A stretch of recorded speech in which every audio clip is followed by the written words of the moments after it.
ಯಾದಗಿರಿ ಜಿಲ್ಲೆಯ ಹುಣಸಗಿ ತಾಲೂಕಿನ ಹೆಬ್ಬಾಳ್ಕೆ ಗ್ರಾಮದ ಸುರಪುರ ಹೆದ್ದಾರಿಯಲ್ಲಿ ಇತ್ತೀಚೆಗಷ್ಟೇ ನಿಧನರಾದ ದಿವಂಗತ ಡಾಕ್ಟರ್ ರಾಜಾ ವೆಂಕಟಪ್ಪ ನಾಯಕರವರ ಸವಿ ನೆನಪಿಗಾಗಿ ಹೆಬ್ಬಾಳ್ಕೆ ಬೆನಕನಹಳ್ಳಿ ಕಾಂಗ್ರೆಸ್ ಮುಖಂಡರಿಂದ ದಿವಂಗತ ರಾಜಾ ವೆಂಕಟಪ್ಪ ನಾಯಕರವರ ಹೆಸರಿನಲ್ಲಿ ಬಹಳ ಸುಂದರವಾದ ಒಂದು ಚೌಕ್ ನಿರ್ಮಾಣ ಕಾಮಗಾರಿ ಪೂರ್ಣಗೊಂಡು ಅನಾವರಣಕ್ಕೆ ಸಿದ್ಧವಾಗಿರುವ ಚೌಕ್ ಇಂದು ಚೌಕ್ಗೆ ಬಣ್ಣ ಬಳಿಯುವ ಕಾಮಗಾರಿ ಅಂತ್ಯಗೊಂಡು ಸಿದ್ಧತೆಗೆ ಭರ್ಜರಿಯಿಂದ ತಯಾರಾಗಿದೆ.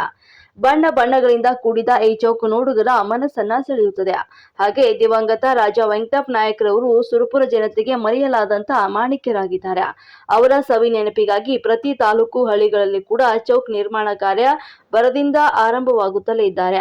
ಅದರಲ್ಲಿ ಹೆಬ್ಬಾಳ್ಕೆ ಗ್ರಾಮವು ಒಂದು ಬಹಳ ಅಚ್ಚುಕಟ್ಟಾಗಿ ಮುಖಂಡರು ಮುಂದೆ ನಿಂತು ಕಾಮಗಾರಿಯನ್ನ ಪೂರ್ಣಗೊಳಿಸಲು ಪ್ರತಿಯೊಂದು ಸಹಕಾರವನ್ನ ನೀಡಿದ್ರು.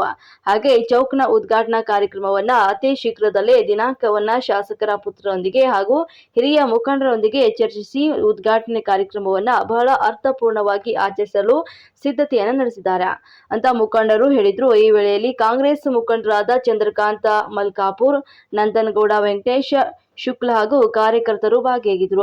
ಸರ್, ನಿಮ್ಮ ಹೆಸರು? ಚಂದ್ರಕಾಂತ್ ಮಲ್ಕಾಪುರ್.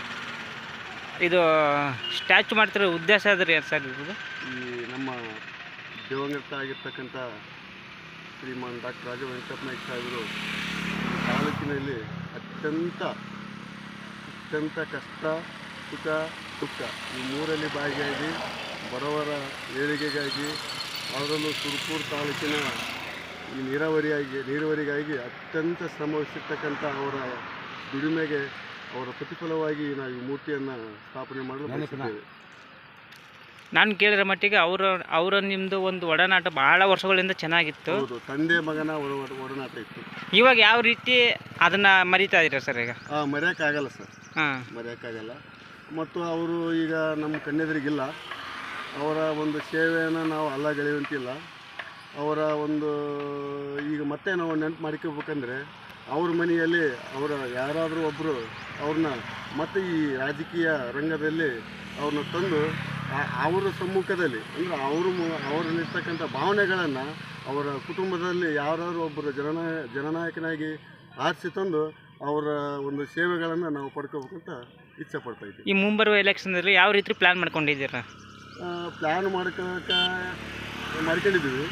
ಹೋದ ಸಲಂತೂ ಸುಮಾರು ನಮ್ಮ ತಾಲೂಕಿನಲ್ಲಿ ಅತ್ಯಂತ ವಿಜೃಂಭಣೆಯಿಂದ ಅತ್ಯಂತ ಹೆಚ್ಚಿನ ಮತಗಳಂತರಿಂದ ಸಾಹೇಬರು ಗೆದ್ದಿದ್ರು. ಆ ಒಂದು ಏನು ಇತ್ತು ಉಲ್ಲಾಸ ಮತ್ತು ಉತ್ಸಾಹ ಏನೂ 1% ಕಡಿಮೆ ಆಗಿಲ್ಲ. ಇನ್ನೊಂದು ಈಗ ಅವರು ಏನು ಸಾಹೇಬರು ಹೋದರು, ಸಾಹೇಬರು ಒಬ್ಬರೇ ಇದ್ದರು. ಅವರೊಬ್ಬರು ಇಡೀ ತಾಲೂಕದ ಪ್ರತಿಯೊಬ್ಬ ಜನಸಾಮಾನ್ಯರ ಮನಸ್ಸನ್ನು ಗೆದ್ದಿದ್ರು.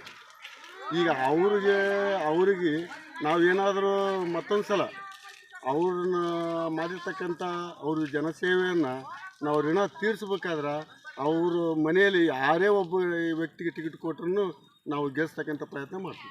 ಅವ್ರ ಜ್ಯೇಷ್ಠ ಪುತ್ರರಾದ ವೇಣುಗೋಪಾಲ್ ನಾಯಕ ದಣಿ ಎಲ್ಲ ಕಡೆ ಹೆಸರು ಕೇಳಿ ಬರ್ತಾ ಇದೆ. ಇದ್ರ ಬಗ್ಗೆ ನಿಮ್ಮ ಅಭಿಪ್ರಾಯ? ಪರವಾಗಿಲ್ಲ, ಯಾರಿಗೆ ಕೊಟ್ಟರು ಗೆದ್ದಿದ್ದಾರೆ ಅವ್ರ ಮನೆ. ಇವಾಗ ಸರ್ಕಾರ ಉಗ್ರಾಣ ನಿಗಮ ಮಂಡಳಿದ ಅಧ್ಯಕ್ಷ ಸ್ಥಾನ ಮಗು ಕೊಡ್ಬೇಕಂತ ಇದು ಹೇಳ್ತಿದ್ದಾರೆ. ಇದ್ರ ಬಗ್ಗೆ ನಿಮ್ಮ ಅಭಿಪ್ರಾಯ? ಇಲ್ಲ, ಮೊದಲ ನಮ್ಮ ಗುರಿ ಇರೋದು ವಿಧಾನಸಭಾ ಸದಸ್ಯನಾಗಲು ಪ್ರಯತ್ನ ಮಾಡ್ತೀವಿ. ತದನಂತರ ನಿಗಮ ಮತ್ತು ಮಂಡಳಿ. ಇವಾಗ ಈ ಸ್ಟ್ಯಾಚು ಉದ್ಘಾಟನಾ ಸಮಾರಂಭ ಯಾವಾಗ ಹಮ್ಮಿಕೊಂಡಿದ್ದೀರಾ ಸರ್? ಇವಾಗ ಇವೆಲ್ಲ ವ್ಯವಸ್ಥೆ ನಡೀತಾ ಇದೆ ಸರ್. ಸುಮಾರು ಇನ್ನೊಂದು ವಾರ ಟೈಮ್ ಐತಿ. ಅಷ್ಟರೊಳಗೆ ನಮ್ಮ ಹೆಬ್ಬಾಳ್ಕೆ, ಸಿದ್ದಾಪುರ, ಬೆನಕನಹಳ್ಳಿ, ಹೆಬ್ಬಾಳು, ಕಚ್ಚಗನೂರು, ಕಲ್ದೇವನಹಳ್ಳಿ ಸುತ್ತಮುತ್ತ ಸುಮಾರು 12 ಊರುಗಳ ಕಾಂಗ್ರೆಸ್ ಮುಖಂಡರು ಒಂದು ಸಭೆ ಕರಿತೀವಿ. ಸಭೆಯಾಗಿ ತೀರ್ಮಾನ ಮಾಡ್ತೀವಿ. ನಂತರ ನಾವೆಲ್ಲರೂ ಸೇರಿ ಡಾಕ್ಟರ್ ರಾಜಾ ವೆಂಕಟಪ್ಪ ನಾಯಕ ಅವರ ಪುತ್ರ ಆಗಿರ್ತಕ್ಕಂಥ ವೇಣುಗೋಪಾಲ್ ಸರು ಮತ್ತು ರಾಜಾ ಕುಮಾರ್ ನಾಯ್ಕ ಸಾಹೇಬರು ಮತ್ತು ವಿಠಲ್ ಸರ್ ಅವರು ಮತ್ತು ವೆಂಕಪ್ಪ ಸಾವ್ಕಾರ್ ಅಂತ ಕಾಂಗ್ರೆಸ್ ಧುರೀಣರ ಜೊತೆ